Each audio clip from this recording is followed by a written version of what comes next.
Hello, so today we're going to be going over set 16. This is the dev drop that's going to be the first look at set 16. So I'm going to be watching it. I'll be pausing a lot, so if you want to watch the original video, I'll post it in the comments so you can check it out. But I'm going to be reacting to it, giving my opinion here or there, kind of like what we do at the beginning of every single set. So let's get straight into it.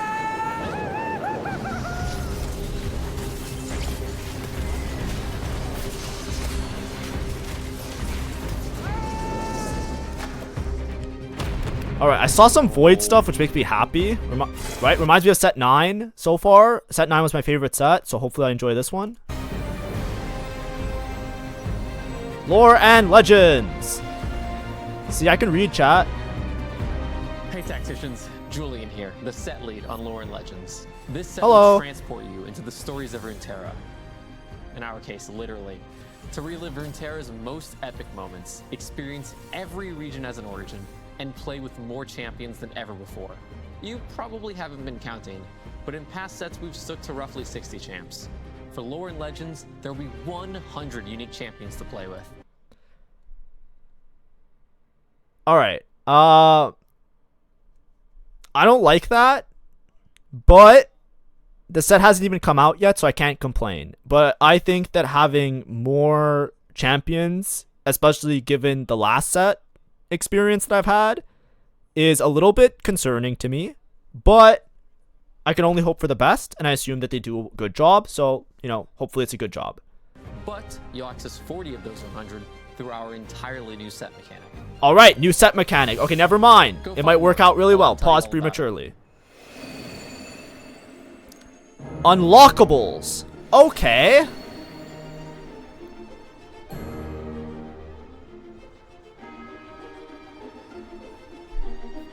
Okay, chat, don't cry yet. They said 100, but 40 are unlockable. So, like, maybe it'll be different. Mort Dog. Hey everyone, Mort here. I'm so Hello, excited Mort. to talk about the He looks good. He looks like he lost weight. Maybe he's been gymming all this time now. set mechanic of Lore Me and too, Legends, Mort. I've also been Unlockable gymming. Champions. As Julian said, this mechanic turns a core TFT truth on its head. A set doesn't always need the same number of champions. Lore and Legends will have 100 champions thanks to our new mechanic, which creates near infinite paths to building your comp. Since day one, I'm still TFT, stressed we've out. wrestled with I'm the so same stressed. challenge. No matter how healthy the meta is, there are only so many carries and endgame boards to go around, making endgame screens start to look all too familiar. The Unlockable Champions mechanic is our big swing at tackling that challenge. Here's how it works. In total, there are 40 unlockable champions in the set, ranging 40. from solid 2 costs to super powerful 7 costs. Oh! Your game, Oh! Oh! Did he say 7? identify which champions you want to unlock and then pursue. Once you unlock it, you'll add that champ to your pool for the remainder of the game. And the best part, the moment you unlock one, it's guaranteed to show up in your Chat, you don't okay, let me explain to the people that don't understand. I know I'm pausing a lot, but if you want to watch the video, you can watch it on your own. This is a reaction that people are coming to see me, so I'm going to make it entertaining. I did not like 6 costs. So the idea of a 7 cost is a little bit concerning. But the other thing that's concerning is that sounds hard to balance. And I really need the set to be good, right? If you guys don't know, my channel has been doing so bad with set 15. It did worse than a lot of the previous sets. If I go over like all the metrics, like viewership, all of that stuff, even though my channel got bigger, it has had a harder drop off because of a lot of people just not enjoying set 15 and not watching into a lot of the guides and stuff like that and just general feedback.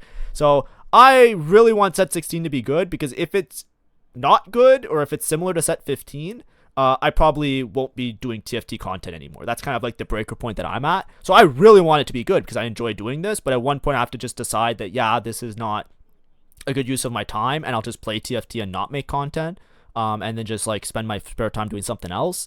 So I have a real vested interest in this being a good set. So I want this to be good. So I'm going to be really happy. I'm going to play it no matter what, but I want everybody to enjoy it. And I'm hoping that everybody's like excited, you know? shot. No luck required. Let's go through a couple of examples to give you an idea on how unlockable champions will actually play in game. We'll start simple. All right. You'll learn about the full Demacia trait later, but for now, I'll show you how to unlock its 5 cost, Galio. Okay. Galio. Bring Galio to your board, get 12 star levels of Demacia. 12 This should star happen levels of pretty naturally Demacia. as you play vertical Demacia. I see Once Jarvan. unlocked, purchased, and on your bench, Chat, watch if Galio's Jarvan becomes jumps. active. From there, his traits will count from the bench, and he'll eventually dive into the fight with a shockwave, providing extra support without taking up a unit slot. Now that you've got the basic Which was a free fawn? idea, let's take a look at Yordle, a massive reroll trait that puts unlockables. Oh, this is gonna be 4 costs. Oh, More than it's half set of the Yordle 9. roster requires an unlock.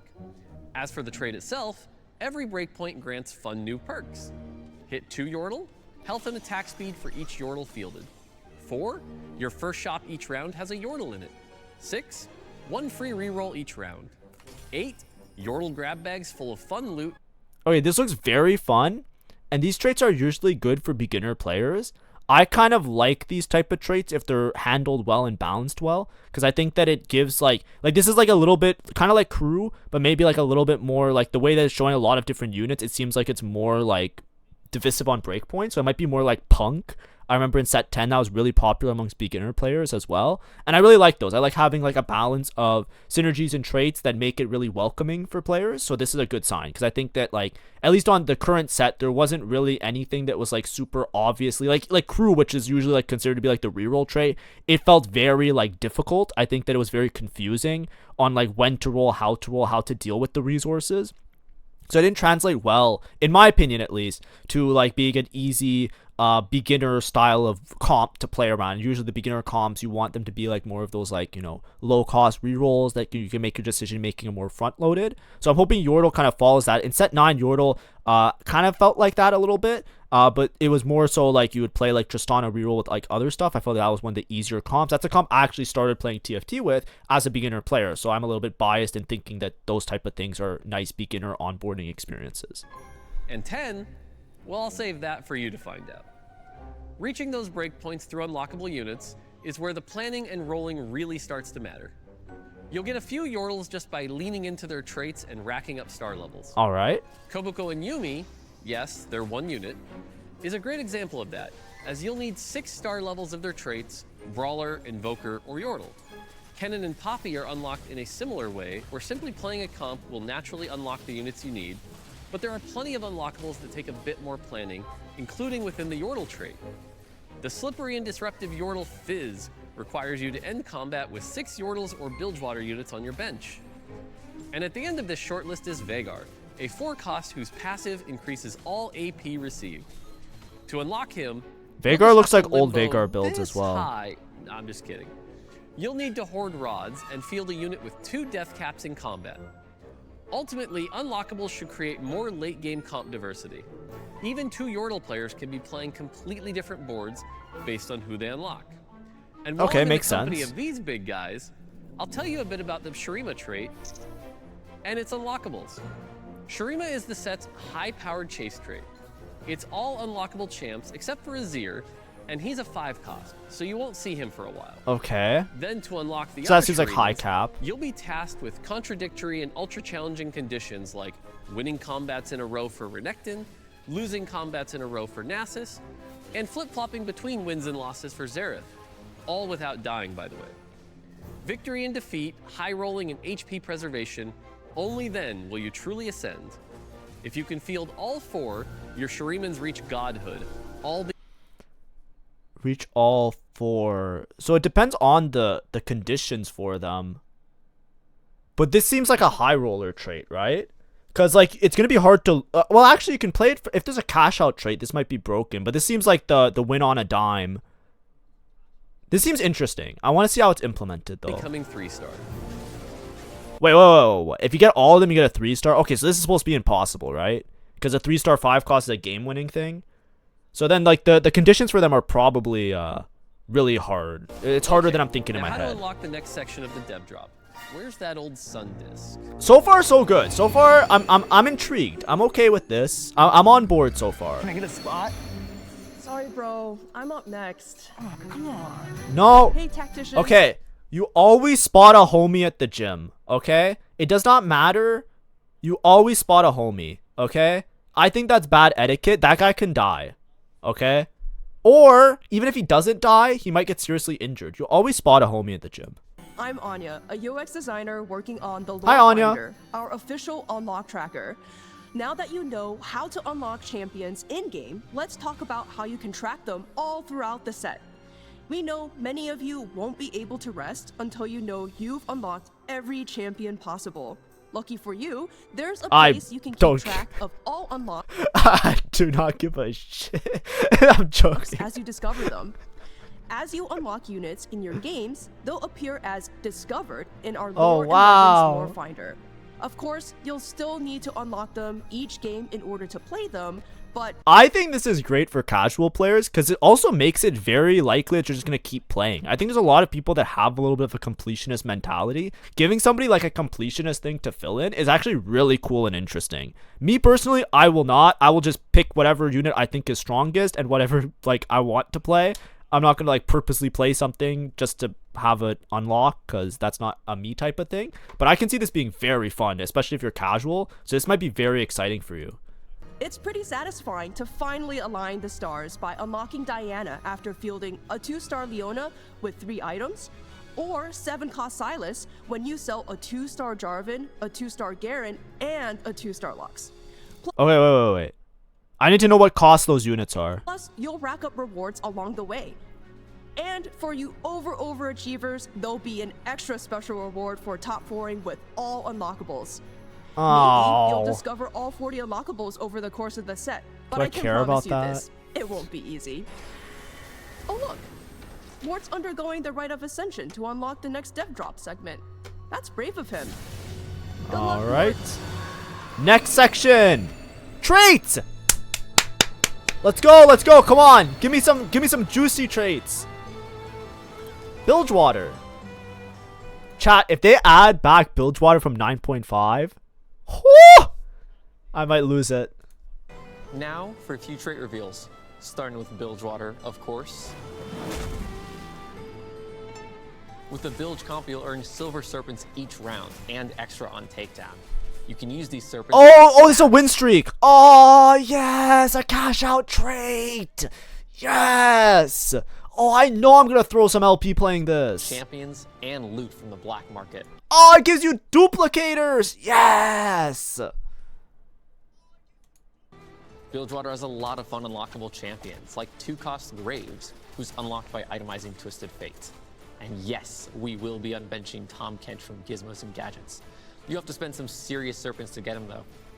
Feed this Glutton an ally each round to grant him permanent stats, and he may even spit something back up for you later.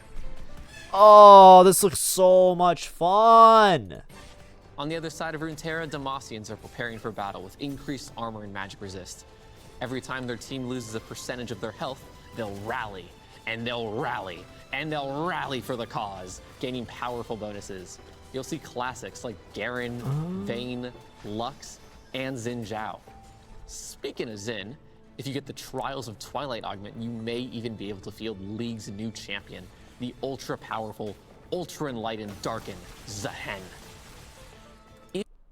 Who's this? Bro, he has a sassy walk. If you want an easier way, oh you my! him in on Summoner's Rift, which is on PvE. Holy shit! I hope I have that confidence. You can also play Xin Zhao and thus Zhen with Ionia. Sadly, we couldn't fit the entire roster of Ionia, but we think we have a pretty good representation with the likes of Jhin, Yasuo, who you can 3-star to unlock Yone, Yunara making her TFT debut, and of course the boss himself, Set. Bro, if they bring back the boss, I remember the boss was like the most dog shit augment in set 9 for the entire set.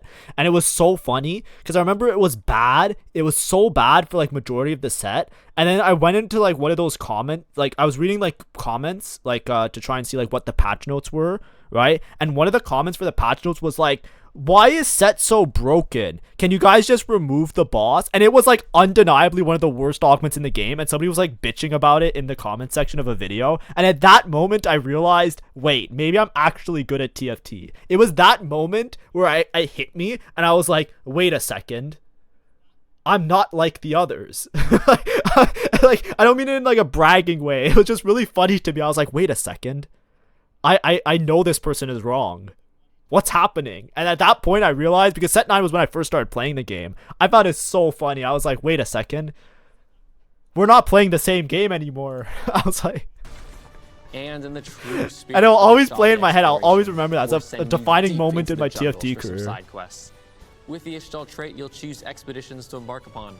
If you complete Penner them, becomes you'll earn enlightened. treasure Yeah, I was- and power up your team. Treasure? Don't complete them, well, Whoa, whoa, whoa, whoa, whoa, whoa, whoa. But Go then back, you'll back, earn back, back, skills back, for back, back, back. This guy, And in that's the true spirit of Ishtali exploration, we're sending you deep into the jungles for some side quests. With the Ishtal trait, you'll choose expeditions to embark upon. earn 6 interest? Like, that gives 70? 120 is reroll the shop? If you complete them, you'll earn treasure and power up your team. Like, I see an artifact drop here. This concerns me. If you don't complete them, well, better luck next time. But if you're lucky and skilled enough, you could unlock Brock, the Giga 7 cost of Brock? Ishtal. He's less of a unit and more of a living, breathing Nexus fountain, really. Jesus Christ, What's man. the lore on this legend? Great question. I'm gonna be very honest here. From what I've been seeing, I already don't think I'm gonna like 7 costs, and I think I'm gonna get pretty frustrated with them.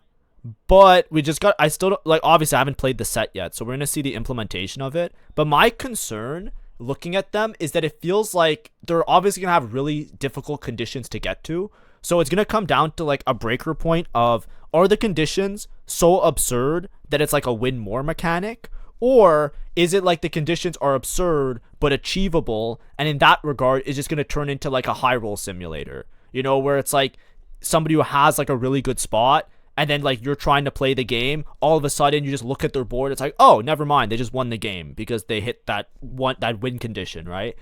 Which I think is fine if it's the main set mechanic, but there's like a line where it becomes annoying for me. And that's like a me thing personally, right? I think from different perspectives of how you play the game, it can be all sorts of like, you know, all the way on the fun side, all the way on the unfun side. Me, it's like I'm like towards the middle on it because it's like I'm indifferent about it. But if it becomes like a system where it's like, you know, this person high rolled X augment, therefore they got to a good spot, then they get a 7 cost, and then they just win the game because of that. It's gonna feel kind of like, you know, kind of like how would I phrase it? I don't want it to be like the beginning of 6 cost, right? 6 cost at the end of set 13, which was the last time we had something like a crazy unit that was like giga upgraded.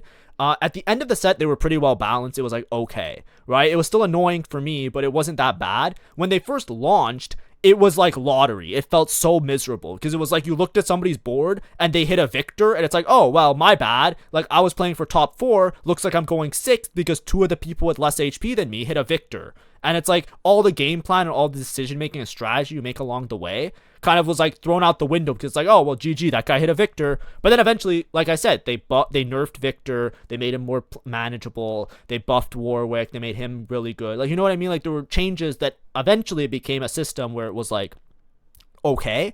But for like a good little nugget of the set, which is what I always talk about, is where I didn't enjoy it.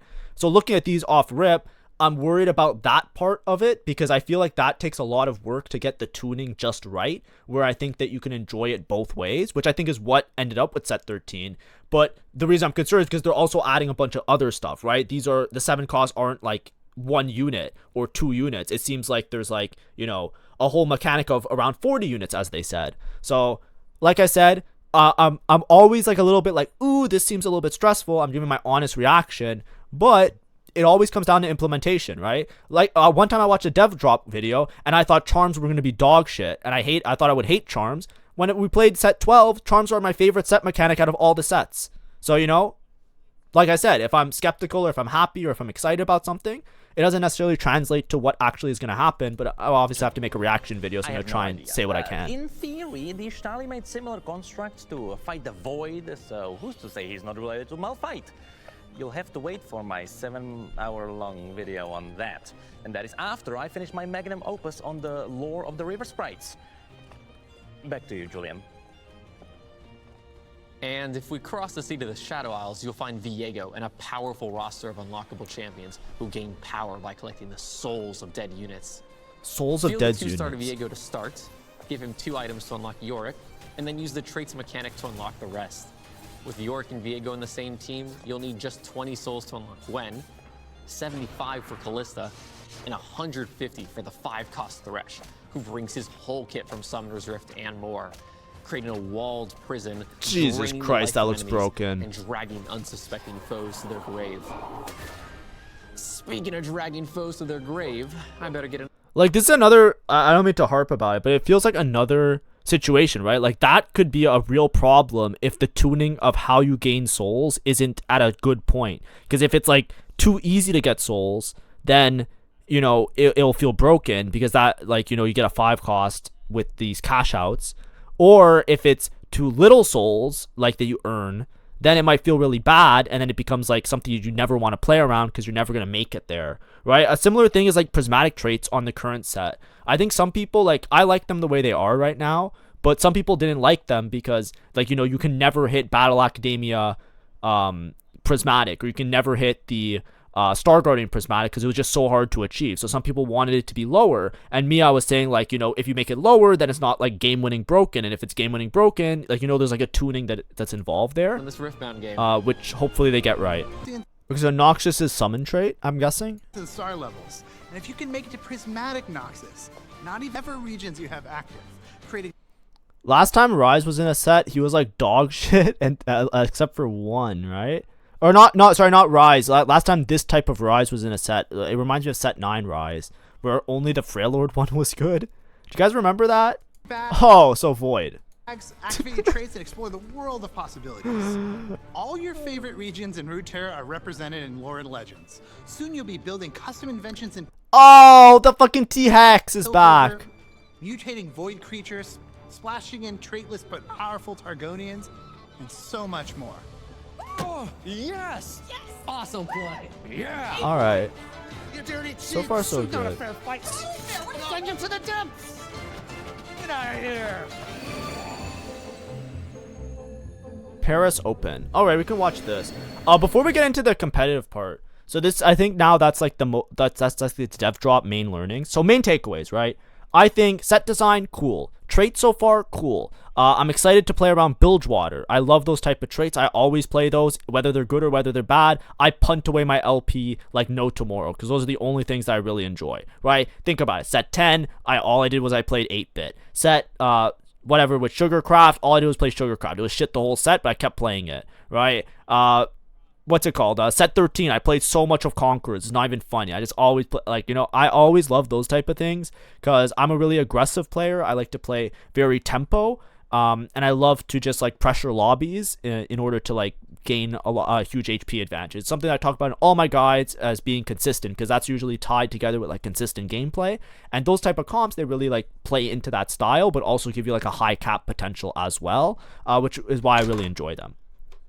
When I'm looking at this set, I have one minor / major concern. Now, I was talking about 7 costs, but I was talking about some other stuff.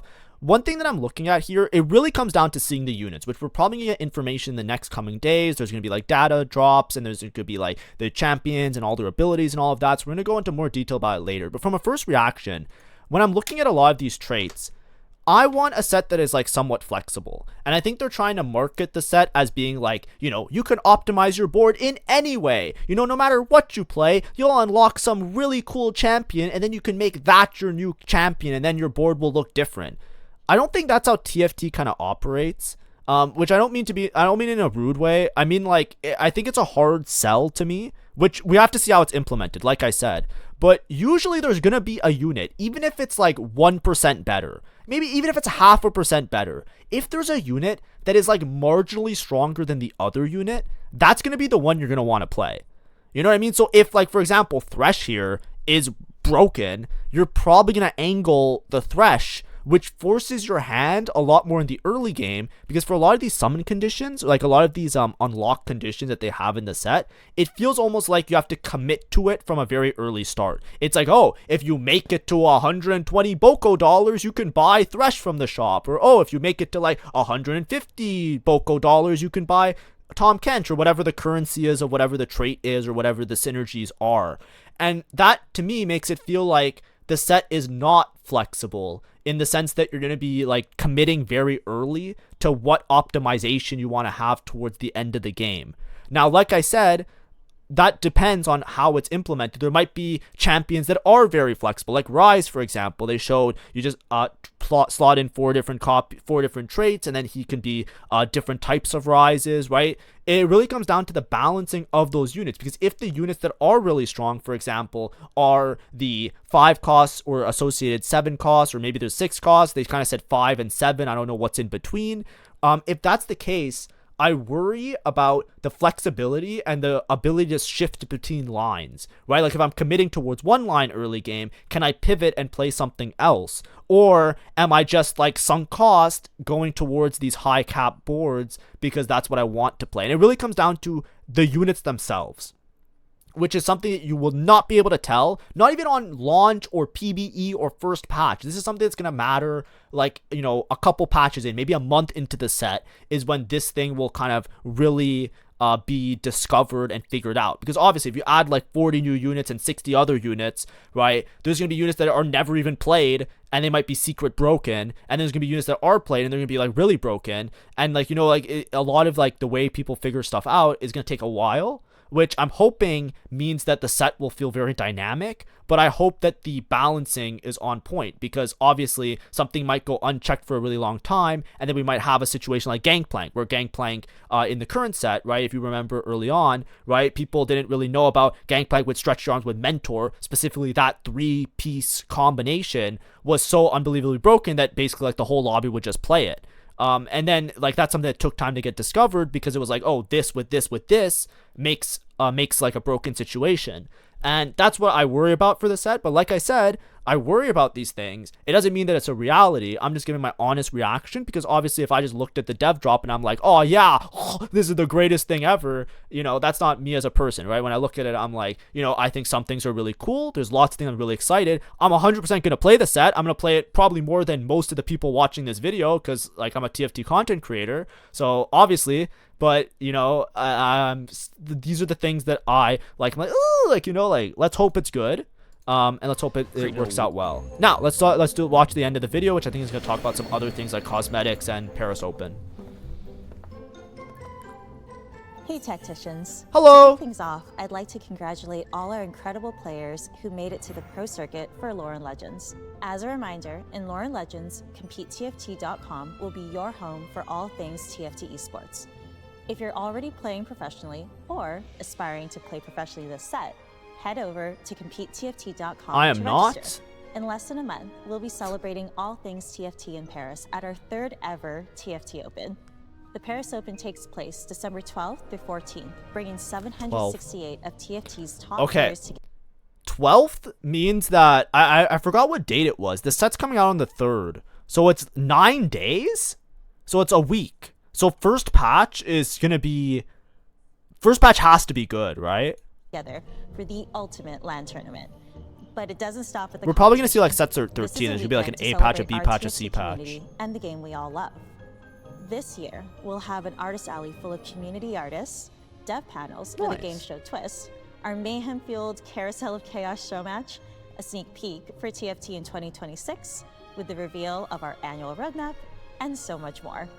And who better to welcome you to Paris and Chateau TFT than Chonk and Pengu, who never looked more chic, both in person and in-game. That's a cute Chonk. This is the first or, time sorry, that's a our cute open Pengu. mascots will feature as in-game cosmetics, so snap them up while you can.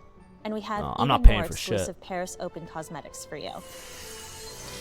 The Paris Open Arena showcases the busy streets and busier cafe bunnies of the City of Lights.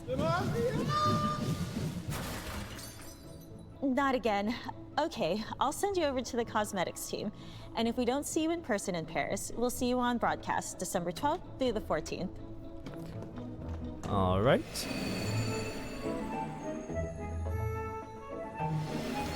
Hey Tacticians, Hello. Alex here to play the highlight reel of this set's cosmetics. Our team in Singapore did not hold back with these. Starting in Demacia with the light of Demacia, except this time it's lights out for the universe. All right, enough Demacia. Let's go to Noxus with the Chosen of the Wolf Arena. Lay waste to your enemies and welcome them. Do I like this? I mean, I'm not going to pay for it, but it has a wolf theme. Kind of fits the vibe. to the afterlife. And who better to help you fight for glory on this battlefield than God King Darius I hate Unbound. these ones. I hate these tacticians like this. Carve a path to first with his tactician-splitting finisher. Some worry about running out of bullets. Prestige, Chibi, Blood Moon, Misfortune worries about running out of targets. Blood Moon. And I worry about running out of breath when I say your name. I like Blood Moon. I have a phaser pedal. It's my favorite guitar pedal. I use it for everything. Every single time I use it, always to flavor my tone a little bit. It's called a Blood Moon. It's TC Electronics. It's like giga cheap. I recommend it to everybody. It's not like a hard phaser. It's like it's very soft. So like if you're looking for like, you know, like the Van Halen style, like, you know, kind of sound, it's not going to give you that. But like if you're playing like bass and you just want to give it a little bit of texture, or you're playing guitar, clean tone, you want to give it some texture, hands down, like best investment I ever did. It was like $40 on sale, and I live in like Canada, so it was like, you know, convert it to your currency. We'll round things out with the ultimate showstopper, KDA Ari Unbound. First, she'll dance and sing her way into everyone's hearts. Then I hate these ones. I just want the cute little animals. Later in the set, expect a... Wait, are they just the doll versions of the Gwen? Oh, it's like everything I wanted because the chibis are so fucking ugly. No offense, but the chibis are so like I won't repeat it. But like I hate the chibis. These ones look so cute. Big cosmetic celebration. Oh, God damn it! Last step. Let's wrap it up. You're right, we gotta get out of here. Oh, We're gonna jump into Lore and Legends when it launches. you know, even on chat December 3rd. sad. See you then. Even chat sad. They wanted doll Gwen too. I'm not alone. Okay, December 3rd. PBE is next Tuesday. I'll be doing viewer lobbies. If I don't have a viewer lobby, I'll probably... Like, I don't like playing PBE that much, personally, because, like, if you don't have viewer lobbies, I feel like everybody on PBE is, like, really degenerate, and they just force the same comp. So I usually play offline a little bit. But if we get enough people to show up to stream, I'll also stream on YouTube starting Tuesday. So I'll do simul streams. If we can get some people in a lobby, or if you're looking for a lobby to join, when I'm live, I'll try and make more announcements about it. In my Discord, you can join up, and we'll try and play a couple games every single day, in between me doing other stuff like art and other projects before the set launches, because then I can just like have peace of mind. I can dedicate myself to TFT next set. But anyways, overall reactions, I kind of went through it. Very excited, looks very good. I'm a bit scared about how optimizations are going to work for different comps, but of course those fears are completely irrational because like nothing even released yet. I haven't even played the set, so obviously none of that really matters. In general, I think it's really nice. I think aesthetic is good. I think the traits look kind of interesting and cool. I like what they showed so far. I'm assuming the Piltover is going to be like a dedicated lost trait where you kind of get the T-Hex, like similar to other sets. Like I said, we're going to go over all the traits and the units in the coming days because we're going to get lots of information. Now the floodgates are kind of open. We're going to get lots of information. And then obviously, starting with PBE, we can get our hands on and see how some of the stuff actually works. But in general, pretty cool. Hopefully it works out nicely, like I said in the beginning, and hopefully this was a fun video. Obviously it's a lot longer than the actual dev drop. If you're watching this, you know, I said at the beginning, right, I'm gonna pause, I'm gonna talk, I'm gonna try and make jokes and do stuff and react and whatever. But anyways, daily TFT guides are still gonna continue after set 16 launches, so make sure to like and subscribe if you're looking forward to those. Thanks for watching. See ya. Bye bye.